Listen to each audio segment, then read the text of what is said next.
तो हेलो दोस्तों, ये होता है माँ का प्यार। जी हाँ दोस्तों, ये होता है प्यार। हम कुछ बोलेंगे उससे पहले आप ये वीडियो देख लीजिए खुद ही। माई हमार का खाई माई खाई बनाए भाव बनाए अपने हाथे बनाता है हमको।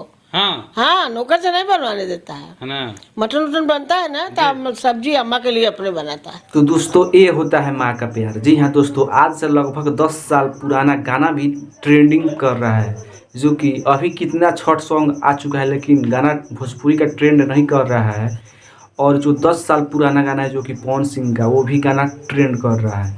तो ये होता है माँ का प्यार, जो कि उस वीडियो में पवन सिंह के अम्मा भी काम कर चुकी है। आप लोग देख रहे होंगे, आप लोग गौर से वीडियो देखिए, आप लोग देख लिए होंगे।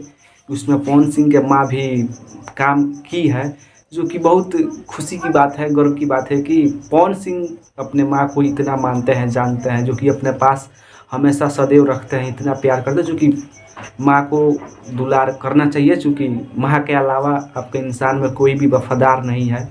माँ इतना आपको, आपका हर चीज़ का ख्याल करती है, तो इसलिए हम सबको भी अपनी अपनी माँ को ख्याल करनी चाहिए। यदि आपको न्यूज़ पसंद आई हो, यदि ये वीडियो आपको पसंद आए तो चैनल को सब्सक्राइब जरूर कर लीजिएगा।